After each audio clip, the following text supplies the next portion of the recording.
No question.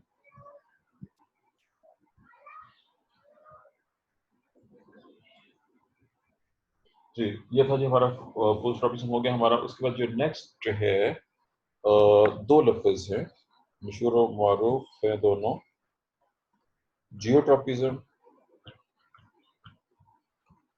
और इसी को ही ग्रेविट्रॉपिज्म भी कह सकते हैं। डिपेंड करते हुए आपकी बुक ने कौन सा लफ्ज़ इस्तेमाल किया, जियोट्रॉपिज्म का लफ्ज़ इस्तेमाल किया है या ग्रेविट्रॉपिज्म का लफ्ज़ इस्तेमाल किया है, हमें इसको डिस्कस करना है। जियो ज़मीन को कहते हैं और ग्रेविटी के लफ्ज़ से आप पहले से वाकिफ़ हैं। आप इस बात से वाकिफ़ हैं इनिशियली, इस चीज़ से बहुत मशहूर मारूफ है कि रूट्स ज़मीन की तरफ, ज़मीन के अंदर मूव करती हैं और शूट हमेशा ज़मीन से दूर ऑपोजिट साइड पर मूव करती हैं। अब चूंकि जब ज़मीन है उधर ही ग्रेविटी है, इसलिए इसी को जियोट्रॉपिज्म और इसी को ग्रेविट्रॉपिज्म का नाम दिया जा सकता है। इसमें भी एक्सपेरिमेंट है, लेकिन एक्सपेरिमेंट को मैं एंड पे जिक्र करूँगा। अभी मैंने जस्ट डेफिनेशन का जिक्र किया और याद रखिएगा कि हम ये कहते हैं कि roots show positive geotropism and shoots show negative geotropism. ये लफ्ज़ ग्रेविट्रॉपिज्म के लिहाज से भी इस्तेमाल कर सकते हैं। जब हम ये कहते हैं कि रूट्स पॉजिटिव जियोट्रॉपिज्म है, तो जो प्राइमरी रूट है वो सीधी नीचे की तरफ जाती है। उस मुकाबले में जो उसकी जो ब्रांचेस होंगी, सेकेंडरी ब्रांचेस, वो तिरछी उसकी साइड से निकलती हैं, लेकिन बहरहाल वो ज़मीन की तरफ ही रहती हैं और इसलिए उनको है तो वो पॉजिटिव, लेकिन उसकी वो टाइप बन जाएगी और उसके मुकाबले में जो उसकी फर्दर ब्रांचेस होंगी उनके भी एंगल मजीद चेंज हो जाएंगे, लेकिन हम सिर्फ प्राइमरी रूट की हद तक इसको महदूद रखेंगे। जी हिरा, ये अपना माइक बंद रखें। हिरा नौरीन अपना माइक बंद रखें। हिरा नौरीन, मुझे लगता है जी आप सो रही हैं। जब आप ऐसा करेंगे तो फिर मेरे लिए मजबूरी होगी, मैं आप सबके माइक म्यूट कर दूंगा। अब ये देखें जी, हिरा नौरीन कौन है, ये बताएं पहले, ये बच्ची कौन है, तो बता सकते हैं इसके बारे में, चैट में बता दें या मैं किसी एक को। दिलीप, मैं आपको अलाउ कर रहा हूँ अनम्यूट। ये बताएं हिरा नौरीन कौन है ये। सर ये भी हमारी क्लास की बच्ची है, हमारी क्लास की अब लड़की मैंने है। 4 बार कहा है कि जब माइक को बंद कर लो, माइक को बंद कर लो, उसको परवाही कोई नहीं। इसका मतलब है कि वो किसी बच्चे के या किसी और के हाथ में इसका माइक होगा, ऐसे ही है। पता नहीं सर, ऐसा करना तो नहीं चाहिए, मे बी कभी सिंगर्स प्रॉब्लम भी हो जाता है तो पता नहीं चलता कि क्या हो रहा है, गलती से भी कभी आदमी।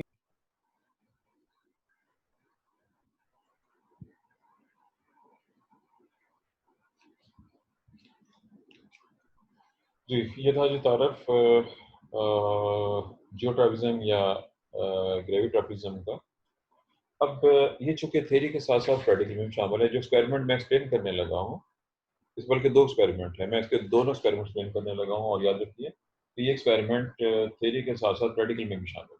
फिर सुन लीजिए, जो एक्सपेरिमेंट में एक्सप्लेन करने लगा हूँ ये थ्योरी के साथ साथ प्रैक्टिकल में भी शामिल है। जहीर, आपने फिर अपने आप को अनम्यूट किया हुआ है, बताएंगे क्या मसला है मेरा।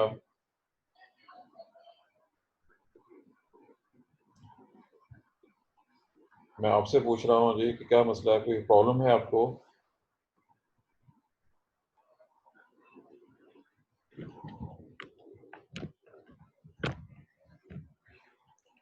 चलिए जी, आपके सिलेबस में इसके हवाले से जो एक्सपेरिमेंट्स हैं मैं वो डायग्राम ड्रा कर रहा हूँ और ज़रा मैं डायग्राम हाथ से ड्रा करूँगा जी, तो वो ज़रा इतनी खूबसूरत नहीं होगी, लेकिन शुरू मारूफ एक्सपेरिमेंट दो। पहला एक्सपेरिमेंट, ये एक पेट्री डिश है।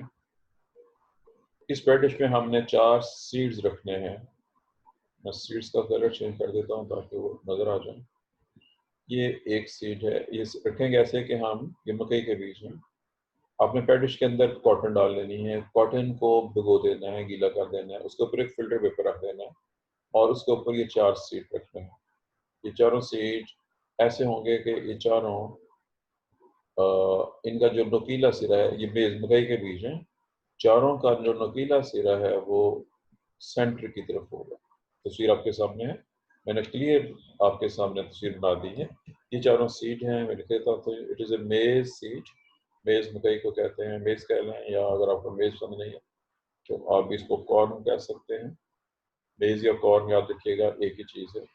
मकई के बीज रखे गए हैं और ये पैटिश के अंदर कॉटन है, कॉटन पे फिल्टर पेपर है, इसको पानी से भिगो के इसके ऊपर ये 4 सीड रख दिए गए हैं। चारों सीड ऐसे हैं कि ये चारों के जो कॉर्नर्स हैं, नुकीला जो सीड है वो अंदर की तरफ है। इस पैटिश को आपने क्लैंप के अंदर, आप समझते हैं क्लैंप क्या होता है, आपके जो स्टैंड है उस स्टैंड में क्लैंप्स होते हैं, उसके साथ इसको आपने लगा के फिक्स कर देना। ये आपका स्टैंड है और आपने इसको क्लैंप करके रख दिया है, फिक्स कर दिया है। फिक्स ऐसे किया है, इस पर चाहें तो एरो लगा सकते हैं कि ये सिरा आपने ऊपर रखा हुआ है, इस पर आपने निशान लगा दिया। एक पे अगर आप निशान लगा दिया तो बाकी सारे अंडरस्टूड है, ये ऊपर है, ये नीचे है, ये राइट पे है और ये लेफ्ट पे। आपने जब इसको रख देना है, पैडिश को पेयर पूरा होता है, नीचे पैडिश है, ऊपर कॉटन है, फिर उसके ऊपर फिल्टर पेपर है, उसके ऊपर सीड्स हैं, उसके ऊपर आपने कवर, पैडिश का कवर रखा, इसको क्लैप किया है यहाँ पे, इसको स्टैंड के साथ फिक्स कर दिया है और इसको आपने ऐसे रख दिया है जैसे कि दिखा दिया गया है, ये अप साइड।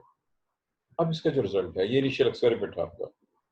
जब ग्रोथ होना शुरू होगी तो क्या होगा? अब मैं सिर्फ ग्रोथ को मैं थोड़ा बड़ा करके दिखाऊंगा इसको, ताकि वो नजर आ जाए क्या हो रहा है। जो ये वाला सीड था जो सबसे ऊपर था, इसकी ग्रोथ तो बहुत क्लियर है। वो किस तरह से, इसमें इधर और इधर दोनों साइड के ऊपर ग्रोथ में बाद में बताता हूँ। जो यहाँ पे सीड था उसमें भी ग्रोथ है, लेकिन इसकी ग्रोथ कैसे होगी ये नोट करने वाली चीज़ होगी। रिजल्ट अब एक्सप्लेन होगा। जो सीड आपने यहाँ पे रखा हुआ था उसकी ग्रोथ को भी देखते हैं और फिर लास्ट वन को भी। ये ऑब्जर्वेशन है जो आपको नजर आ रहा है, जो ग्रोथ होना शुरू हुई है, this is the just observation. और अभी मैं इसको एक्सप्लेन भी करूंगा।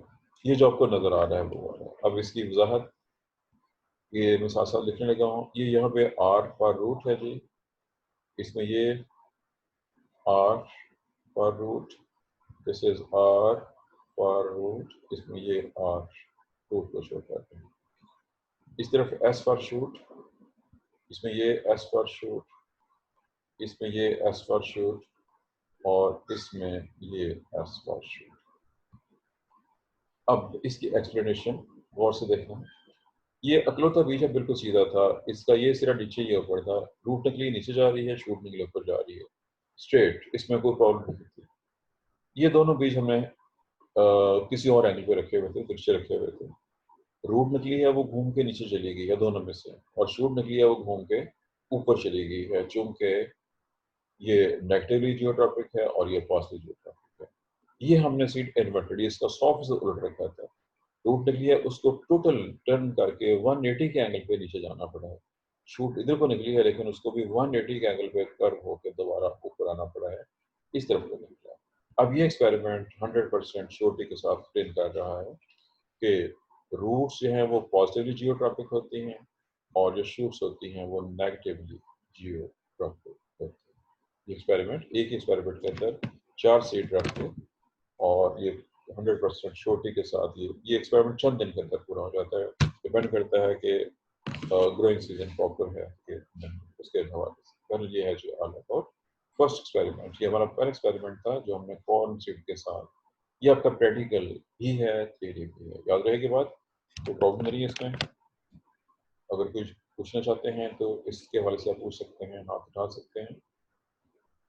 अगर कोई सवाल पूछना चाहे तो आपको हैंड रेज करना पड़ेगा जी। Anyone wants to ask any question about this experiment? याद रखिएगा ये थ्योरी और प्रैक्टिकल दोनों में है जी। ताहर आप पूछना चाह रहे हैं कुछ? अनम्यूट, अनम्यूट करें अपने आप को।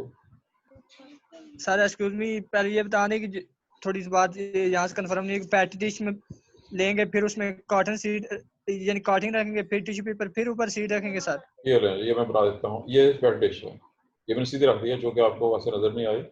ये पैटी डिश है, ठीक हो गया।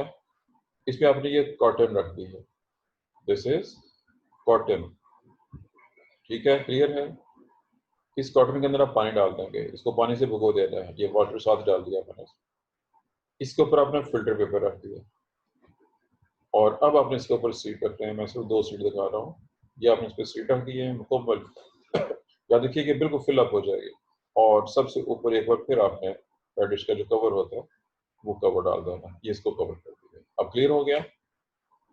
Is it clear? कोई प्रॉब्लम तो नहीं है?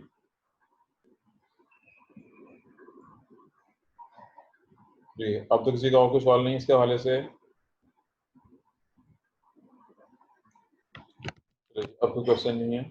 अब मैं दूसरा एक्सपेरिमेंट बयान करने लगा हूँ। मैं इसको क्लियर करके अब सेकंड एक्सपेरिमेंट में जाऊंगा। इसको ऐसे नहीं करेंगे, ऐसे करना पड़ेगा।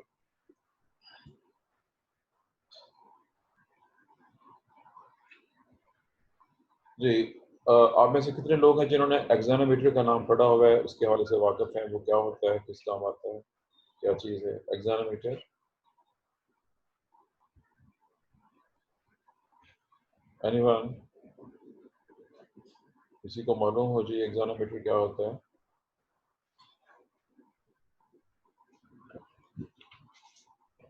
कहीं से कोई जवाब नहीं आ रहा। अगर वो जवाब देना चाहें, मैं पहले बता चुका हूँ कि आपको हैंड रेज करना पड़ेगा। आप हैंड रेज करेंगे,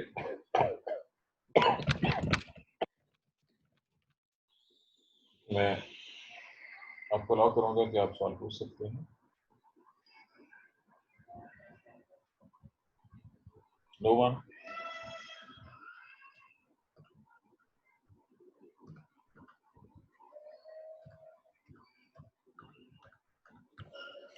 एक्सानोमीटर की वजह से एक्सपेरिमेंट है, बहुत आसान सा एक्सपेरिमेंट है, मुश्किल तो नहीं है, लेकिन चूँकि आपके लिए नया है।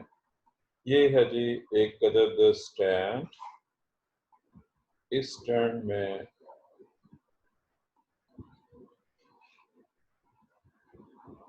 ये स्टैंड है जी, इसके साथ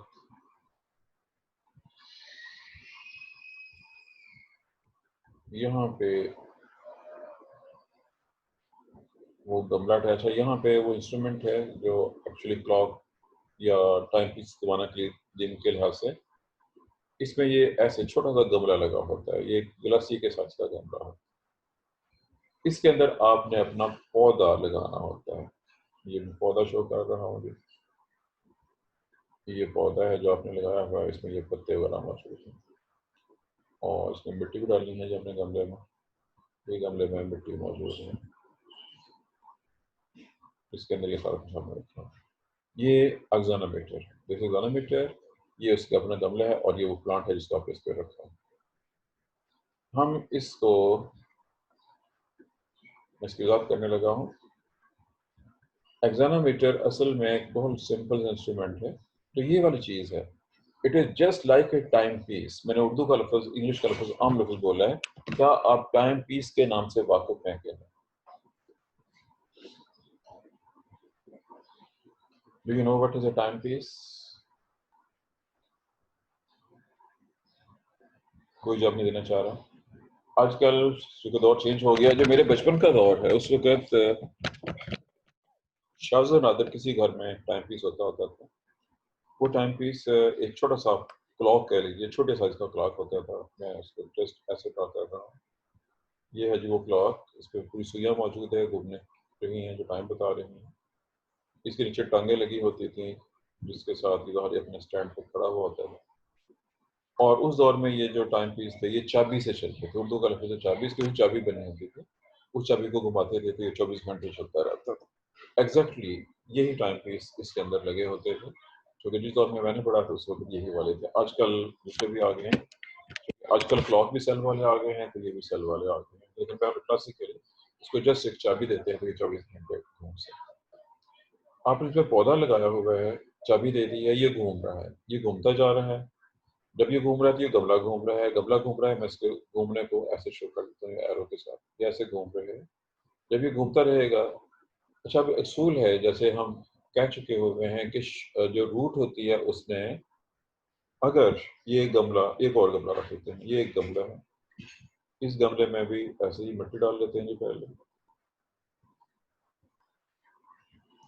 ये भी इसी के अंदर ही रखा गया होगा, ये इसमें मिट्टी डाली हुई है, इसके अंदर भी पौधा लगा लेते हैं।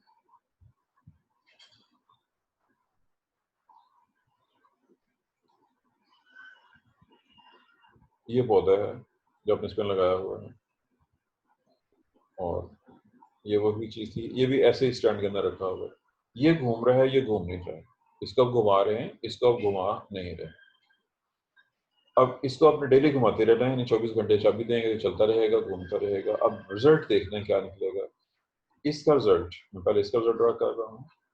ये बिल्कुल स्ट्रेट ऐसे ही बढ़ता जाएगा, ग्रोथ होती रहेगी, पत्ते निकलते जाएंगे।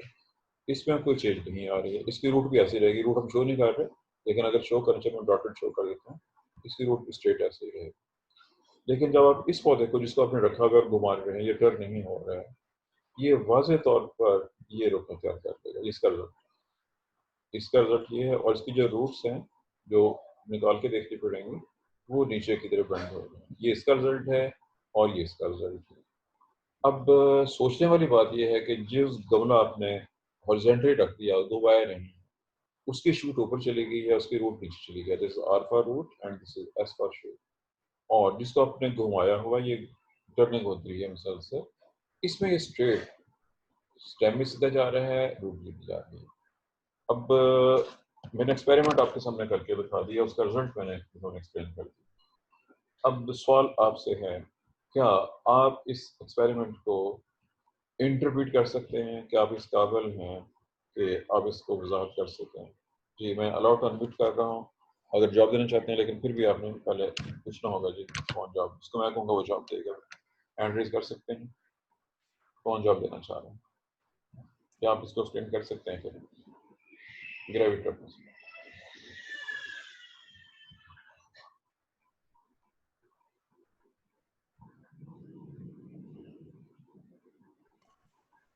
सर ये ग्रेविटी की वजह से हुआ है।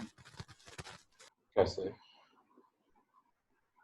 सर जिसको हमने घुमाया था उधर ग्रेविटी का असर इक्वल था, यानी कि ग्रेविटी ज्यादा इफेक्ट नहीं कर रही थी। ज्यादा इफेक्ट नहीं कर रही थी, कम इफेक्ट कर रही थी। आपने सर कहा जी ज्यादा इफेक्ट लेकिन नहीं कर जिसको रही थी। घुमाया नहीं था, नहीं, आपने कहा ज्यादा इफेक्ट नहीं कर रही थी, इसको हम घुमा रहे हैं। सर वो इक्वल था, यानी इक्वली इफेक्ट हो रहा था, नीचे की तरफ ही नहीं था क्योंकि वो घूम रहा था। नहीं, इसके लिए वर्डिंग का फर्क पड़ेगा, कुछ और प्रॉपर वर्ड इस्तेमाल करना पड़ेगा। आपके जहन में कंसेप्ट है, आपके पास अल्फाज नहीं है इसको एक्सप्लेन करने के लिए।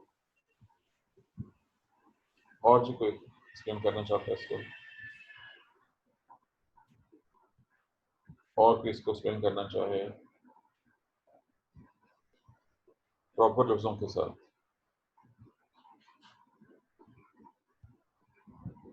नो। चलिए, अब अफीफा ने जो एक्सप्लेन करने की कोशिश की थी, मैं उसकी वजह देता हूँ। और उसकी रीज़न वही थी कि उसके पास लफ्ज़ प्रॉपर नहीं थे। उसमें लफ्ज़ याद रखिए कि जो लफ्ज़ों का इस्तेमाल होता है बहुत इंपॉर्टेंट होता है। सिर्फ एक लफ्ज़, उर्दू में तो एक नुक्ता चेंज होने से लफ्ज़ का मीनिंग चेंज होते हैं।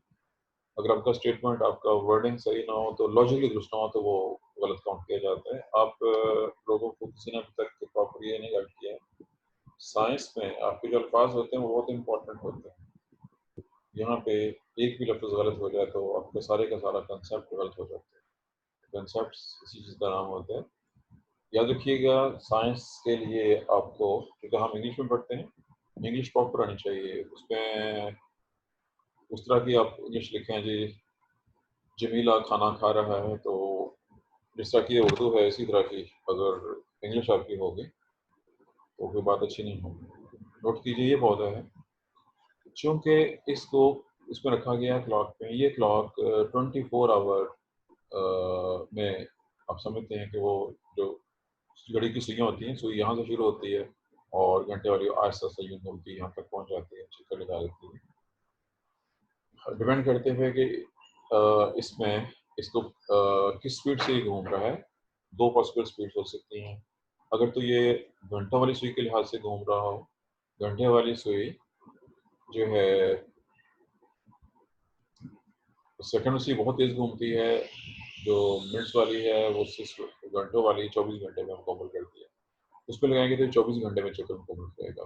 अगर मिनट वाली सुई वाला, क्योंकि याद रखिए घड़ी के अंदर 3 सर्कल्स होते हैं, जहाँ पे वो तीनों की सर्कल वो हैं, गरारियाँ होती हैं बेसिकली, उनके साथ इसकी अटैचमेंट की जा सकती है। लेकिन पहले क्लासिकली ये घंटे वाली सुई के साथ इसको अटैच किया जाता था और ये 24 घंटे में हमें चक्कर पूरा आता है।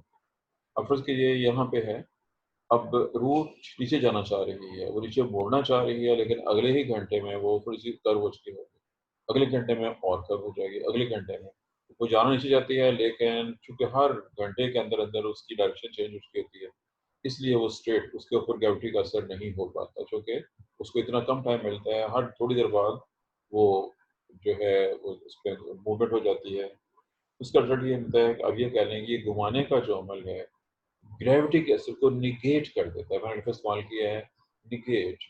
ये इंस्ट्रूमेंट ग्रेविटी के असर को निगेट कर रहे हैं। शूट जो है ऊपर मुड़ना चाह रही है, वो थोड़ा सा अगर धारे उसमें कुछ टाइम लगता है ग्रोथ को होने में, वो चलिए थोड़ा सा अगर ग्रो करने की कोशिश करती भी है तो उस देर में ही वो स्टेम दूसरी तरफ को घूम चुका होता है। चुनाचे ना तो स्टेम ऊपर जा सकता है और ना रूट नीचे जा सकती है। ये इसकी इंफॉर्मेशन है। इसमें हॉरिजॉन्टल पड़ा हुआ है, मूवमेंट नहीं हो रही है, चुनाचे रूट नीचे की तरफ और शूट ऊपर की तरफ। पर ये दोनों एक्सपेरिमेंट्स आपके प्रैक्टिकल में शामिल है, मैंने दोनों को एक्सप्लेन कर दिए हैं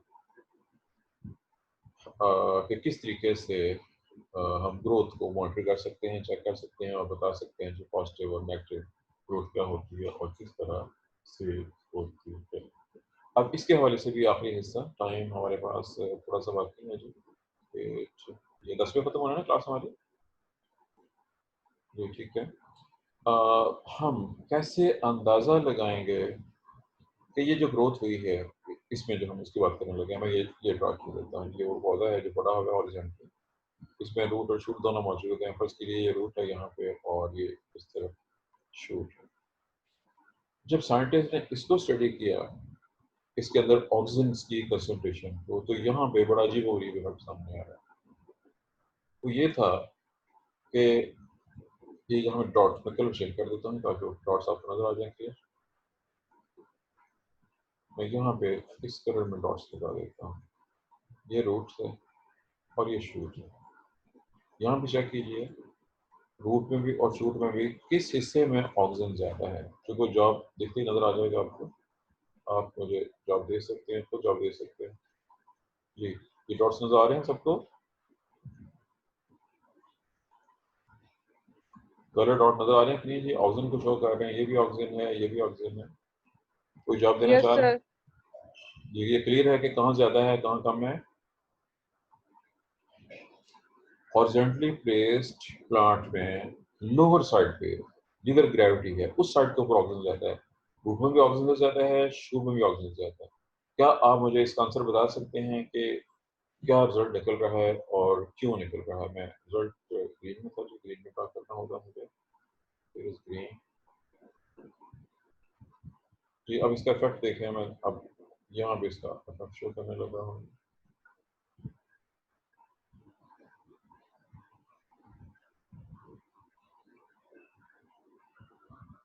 जी ये रूट है जी और ये शूट है। और अब आपने बताना है कि कौन बताएगा। दोनों में ऑक्सीजन नीचे ज़्यादा थी, यहाँ पे ग्रोथ इधर को हो रही है, यहाँ पे इधर को हो रही है। ऑक्सीजन ने ये कैसे कर दिया, हालांकि निचली साइड पे दोनों में ऑक्सीजन ज़्यादा, ऐसा क्यों हुआ? इसका जवाब वैसे मैं पहले दे चुका हूँ, देखना ये है कि अब आपको वो याद है, भूल चुका है। आंसर ऑलरेडी दिया जा चुका है।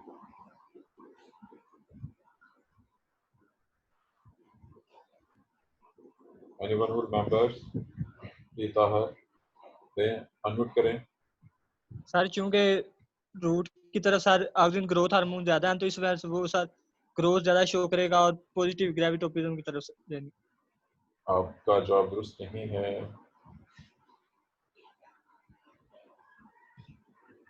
और भी कोई जवाब?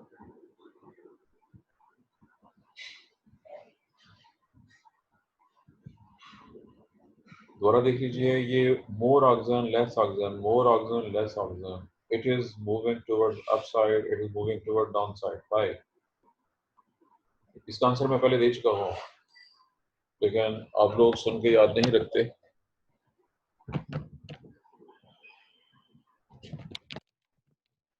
कोई जवाब नहीं आ रहा है, चलें सुन लीजिए दोबारा। अभी थोड़ी देर पहले जब बात हुई थी फोटोट्रॉपिज्म की, उसमें जिस साइड पे ज्यादा ऑक्सीजन था, शूट की बात हुई थी, उधर ग्रोथ ज्यादा थी। ऑक्सीजन ज्यादा इधर है, शूट के लिए ज्यादा ऑक्सीजन चाहिए होता है। ज्यादा ऑक्सीजन इधर ग्रोथ ज्यादा है, इधर ग्रोथ कम है। ये ऊपर की तरफ कर्व हो गया, जो कि ये ग्रो करेगा तो ये इधर को टर्न हो जाएगा, इधर ग्रोथ कम हो रही है। इधर ग्रोथ ज्यादा है, इधर ग्रोथ कम है। पॉइंटर को फॉलो करना। स्टेटमेंट था shoot needs more oxygen for growth, shoot requires more oxygen for growth. इसका ऑपोजिट ये roots needs less oxygen for growth, इधर कम ऑक्सीजन है, इधर ज़्यादा है, इस वजह से यहाँ पे ज़्यादा ग्रोथ हो रही है। आपने जब उल्टा दिया था है, रूट में लेस ऑक्सीजन रिक्वायर्ड होता है, जस्ट 2, 3, 4 अगर पार्ट्स पर मिलियन ऑक्सीजन हो तो ग्रोथ हो जाती है, और ये ग्रोथ इधर से इधर की तरफ हो गई है। रूट इस वजह से नीचे की तरफ और शूट इस वजह से ऊपर की तरफ चली गई। This is all about geotropism, gravitropism, experiments, effects, तकरीबन कम बेश तमाम चीज़ें इसकी डिस्कस हो गई हैं, और इसके साथ ही इसका हमारा जो टॉपिक है वो भी कंप्लीट हो गया जी, ये वाला ग्रेविट्रोपिज्म वाला। जी अगर आप कुछ पूछना चाहते हैं तो पूछ सकते हैं, अपना हैंड रेज किया है,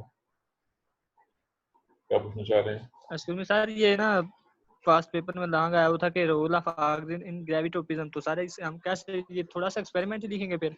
हाँ जी, मैंने आपको 2 एक्सपेरिमेंट करके दिखा दिए हैं। ये एक ये वाला एक्सपेरिमेंट है, एक इससे पहले था। दोनों एक्सपेरिमेंट, पहले एक्सपेरिमेंट में सिर्फ डायग्राम और वो बताया कि क्या हो रहा है। इस एक्सपेरिमेंट में उसको किसी और एंगल पे रख के एक्सप्लेन कर दिया है। वही चीज़ें जो वहाँ पड़ी थी, यहाँ पे सिर्फ उसके एंगल चेंज, ग्रेविटी के इफेक्ट को नेगेट किया रोटेशन के जरिए, और यहाँ पे जस्ट उसको लंबा डाल के रखा है घंटे को, और उसके इफेक्ट चेक किए। एक्सपेरिमेंट फाइंडिंग ये थी कि जब हम किसी को पौधे को ऐसे प्लेस करते हैं तो लोअर साइड पे, रूट में भी अपने हॉरिजॉन्टल रखा हुआ है, रूट और शूट दोनों के एक्सिस में लोअर साइड पे ऑक्सीजन ज़्यादा है अपर एपिथेलियम में। और जो फाइंडिंग थी ऑलरेडी, जो हम ऑलरेडी पढ़ चुके हैं किसी और जगह पे, shoot requires more oxygen for growth, roots require less oxygen for growth. ये रूट में ग्रोथ इधर को और शूट में ग्रोथ इधर से इधर को होगी। ये वो पूरे का पूरा एक्सपेरिमेंट जो आप कह रहे हैं आया हुआ है, 3 एक्सपेरिमेंट के साथ, और उसकी वजाहत सब चीज़ आपके सामने कंप्लीट होने करती है डायग्राम के साथ है। जी और कोई क्वेश्चन किसी का? जी एनीवन? सर वो अभी हिरा नौरीन का जो माइक ऑफ नहीं हो रहा था, वो उसका मोबाइल हैंग हो गया था एक्चुअली नेट प्रॉब्लम की वजह से, तो इसलिए नहीं हो पा रहा था, इसीलिए वो तब से लेफ्ट भी कर गई है, उसका ज्वाइन भी नहीं हो रहा दोबारा, और वो सॉरी भी कह रही थी। Sorry sir. कोई नहीं, उसका होता रहता है, लेकिन मुझे चूँकि प्रॉब्लम होती है कि मेरी 2-3 क्लासेस में बहुत सी प्रॉब्लम पैदा हुई है। वो बाहर से फालतू बच्चे आए हैं और वो कुछ शरारतें करके गए हैं, उसकी वजह से मैं बहुत ज़्यादा कॉन्शियस हूँ कि कोई ऐसी प्रॉब्लम ना हो। अब एक स्टूडेंट में एक बच्चे से मैं कह रहा हूँ जो अपना माइक अनम्यूट करो और बताओ कौन हो, तो वो आगे से बोल ही नहीं रहा है। अब इस तरह की बात हो तो फिर मेरे लिए प्रॉब्लम पैदा हो जाती है। नहीं सर, वो हमारी क्लास की स्टूडेंट है, अच्छी स्टूडेंट है वो। हाँ नहीं, रीजन ही हो रही है ना। अब इसमें हुआ ये है कि एक क्लास में एक शरारती बच्चा कोई आया है और मेरे नाम से आया, बाकायदा मोहम्मद अफसर, क्योंकि वैसे नेट पर मौजूद है, मेरी ही तस्वीर लगा के उसने ज्वाइन किया है मेरे नाम से, और आके गाने गाने शुरू कर दिए।